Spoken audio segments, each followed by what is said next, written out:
Sir ఇదే మరి జగన్మోహన్ రెడ్డి గారు అసెంబ్లీకి రాను అని చెప్తున్నారు. హ్మ్. ఐ మీన్ ఆయన ఎమ్మెల్సీ అసెంబ్లీస్ కూడా జరుగుతున్నాయి. హ్మ్.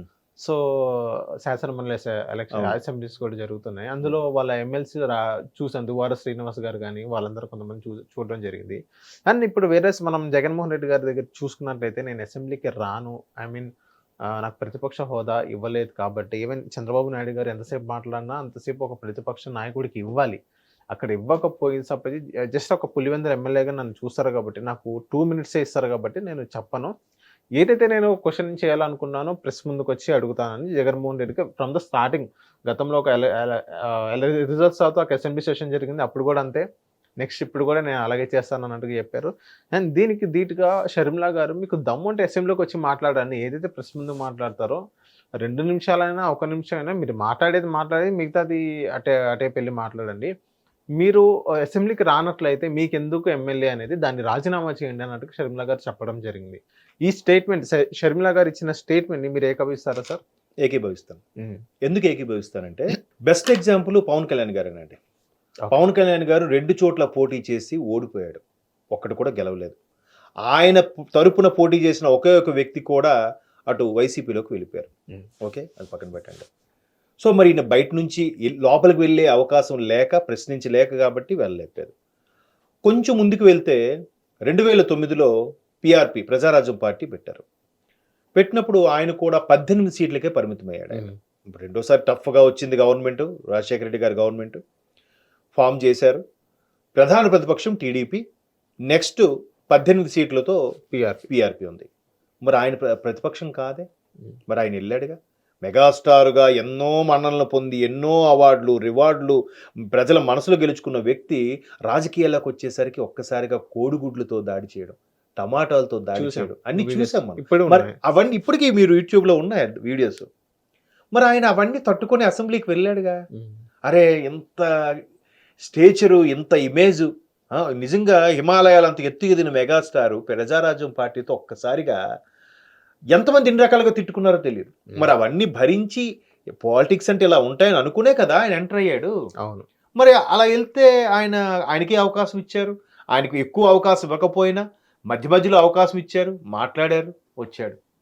మరి ఈయన్ని కనీసం లాస్ట్ బెంచీలో కూర్చోబెడతారో, ఇంకెక్కడ కూర్చోబెడతారో సభా మర్యాద ప్రకారం ఒక సీట్ అయితే ఇస్తారు. హ్మ్. ఇచ్చిన తర్వాత పోనీ ఇవ్వలేదు. ఫైట్ చేసి తీసుకోండి. వెళ్ళండి ముందు. ఇప్పుడు ఒక స్టేజ్ మీద గాని, ఒక గేమ్ షోలో గాని వందల మంది పార్టిసిపేట్ చేస్తారండి. అందరికి ఫస్ట్ ప్రైజ్ వచ్చేస్తుందా? హ్మ్. పార్టిసిపేషన్ అనేది ముఖ్యం. అలాగే అసెంబ్లీ సమావేశాలకి ఒక ఎమ్మెల్యేగా అతని బాధ్యత. కంపల్సరీగా ఇయర్‌లో జరిగే సెషన్స్‌లో కనీసం ఇన్ని రోజులైనా హాజరు అవ్వాలి అని ఉంటుంది. హ్మ్. ఎక్కడ హాజరవుతారు? పంతాలెందుకు? పట్టింపులెందుకు?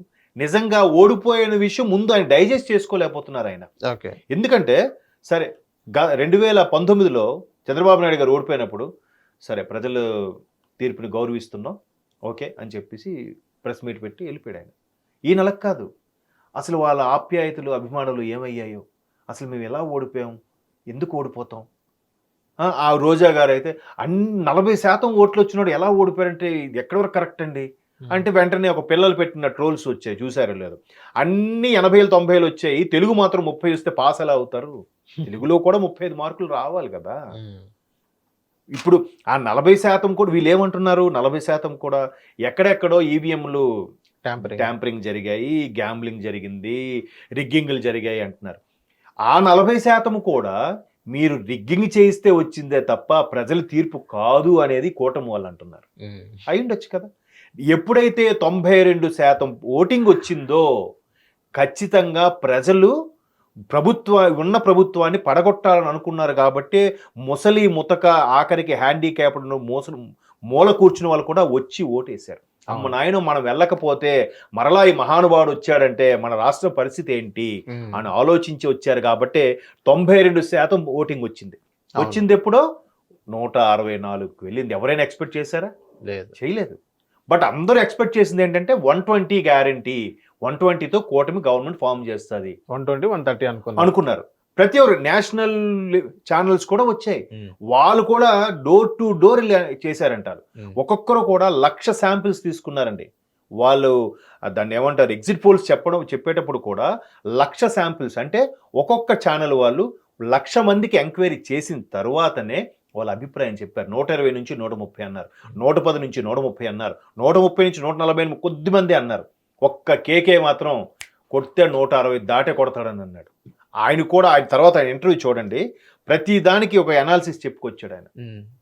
సో ఇదంతా ఎందుకు అంటే ప్రజలు వీళ్ళు అక్రమ అరెస్టులు, నేను అటు ఎందుకు వెళ్ళానో చెప్తున్నా. ఎన్ని జరిగిన తర్వాత ఒక్కసారిగా తమ ఓటుతో చూపించారు. ఎవడేం మాట్లాడితే ఎవరిని లోపలేస్తారో, ఎవరిని అరెస్ట్ చేస్తారో, ఎవరిని సస్పెండ్ చేస్తారో, ఎవరిని ట్రాన్స్ఫర్ చేస్తారో, ఎవరిని స్టాండ్ బై పెడతారో పోలీస్ అధికారులను కూడా. ఆయన ఎవరండి, ఏబి నాగేశ్వరరావు ఆయన పేరు. డీజీపీ అవ్వాల్సిన వ్యక్తిని, వెంకటేశ్వర గారా, ఈ డీజీపీ అవ్వాల్సిన వ్యక్తిని ఎన్నిసార్లు సస్పెండ్ చేస్తారండి? ఎంత దారుణం అండి. ఆఖరి రిటైర్ అయిపోయాడుగా. ఎంత సర్వీసు. ఇప్పుడు మంచి పొజిషన్ ఇస్తారని వింటున్నాం కదా సార్. ఇస్తే ఇవ్వచ్చు, కానీ గడిచిన 5 ఏళ్ళలో ఎంత క్షోభపడి ఉంటాడు ఆ స్థాయి వ్యక్తి. కేవలం ఆయనకి ఇంటెలిజెన్స్ చీఫ్ గా పనిచేసినందుకు ఆయనకి ఆ శిక్ష. అంటే మాక్సిమం 6 నెలలు, మళ్ళీ ఒక 1 మంత్ పోస్టింగ్ ఉంటే మళ్ళీ ఇంకో 6 నెలలు సస్పెండ్ అంట. ఎంత దారుణం అండి. ఇప్పుడు ఆయన ఇప్పుడు మీకు నచ్చలేదా, శుభ్రంగా ట్రాన్స్ఫర్ చేసేయండి బాబు, మాకు ఇది వద్దు, వీనికి ఏదో రాష్ట్రం పంపించని చెప్పొచ్చు కదా. ఇవన్నీ జరిగితే ఎక్కడ అక్రమ అరెస్టులు అవుతాయో మీకు గుర్తుందా? వచ్చిన 1 year లోనే టీచర్స్ అందరూ చలో సెక్రటేరియట్ అని ముట్టడించారు, గుర్తుందా?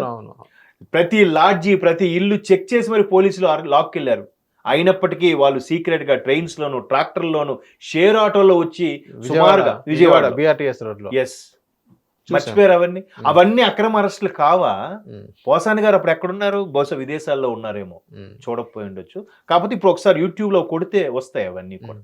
అంటే ఇన్ని జరుగుతున్నా జనాలు ఎందుకు భయపడిపోయి, అమ్మో వీడు ఏం మూసేస్తాడో, అసలే ఈయన చాలా ముండోడ్లాగా ఉన్నాడు, ఇట్లా అయితే కాదు అని సైలెంట్గా ఉన్నారు. ఒక్కసారి ఓటుతో చూపించారు.